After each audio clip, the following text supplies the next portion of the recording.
Banyak ex-gerakan kanan keagamaan di Indonesia pasif.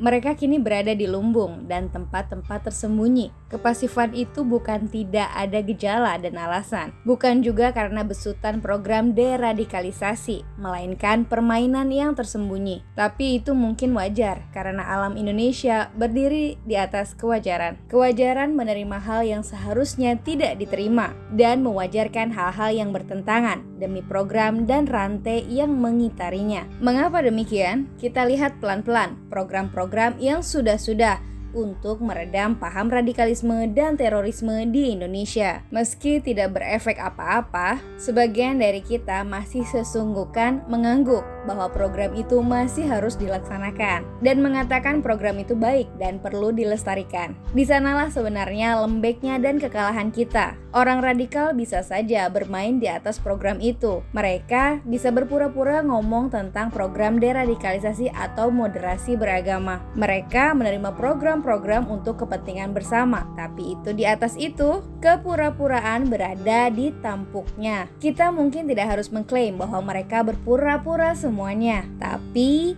akal budi mengatakan bahwa keberubahan orang secara mendadak pasti ada ketersembunyian ideologi besar di baliknya. Siapa tahu, salah satu pembesar organisasi kanan tampilannya berubah.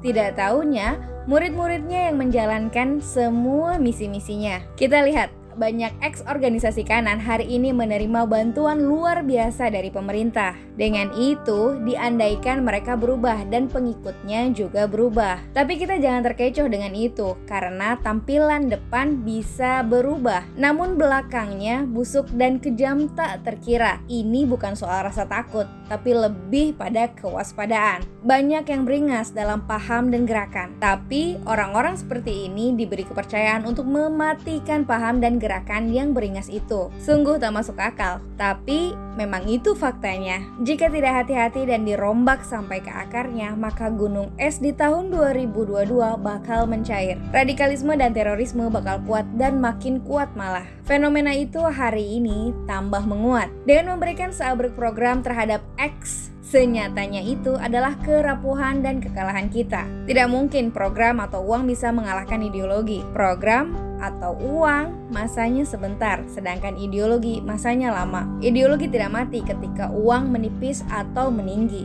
Apalagi penanaman ideologi berbalut agama. Pastilah agama dijadikan argumen dan perbedaan dijadikan argumen konflik. Nah, di sini penting untuk merumuskan dengan jelas dan tajam program untuk melihat cita-cita kedamaian kemanusiaan oleh para agamawan atau otoritas di Indonesia, termasuk juga pandangan dari kacamata penguasa. Tanpa melihat dua sisi itu, negara dan agama Islam kadang dijadikan sebagai pakaian luar untuk menyelimuti ambisi-ambisi jahat yang sengaja disembunyikan. Sering karena umat sebagian belum terdidik secara baik, maka mereka sering dipermainkan oleh politisi atau seseorang yang tidak bertanggung jawab. Menurut saya, sesungguhnya agama sudah mengatur bagaimana moral kemanusiaan harus dijadikan laku, pandu, dan sandaran hidup. Hal demikian mungkin bisa menjadi kenyataan jika orang mau berangkat dari etika Al-Quran.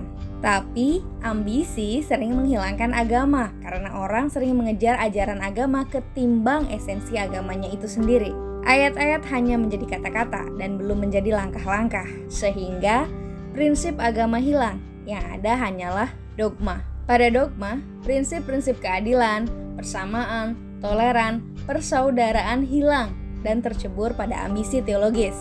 Ia belum bisa dijadikan landasan utama bagi sebagai umat beragama. Makanya, banyak orang berdemo untuk membela agama. Padahal agama tidak perlu dibela. Yang perlu dibela adalah manusianya untuk bisa mensucikan agama. Nah, hal demikian sama dengan kepura-puraan menjadi moderat. Rupanya jadi moderat, isinya dikosongin. Sayangnya, sebagian kita belum berani mengatakan hal yang sebenarnya dan sejujurnya untuk suatu hal yang sebenarnya lembek. Selembek program moderasi beragama.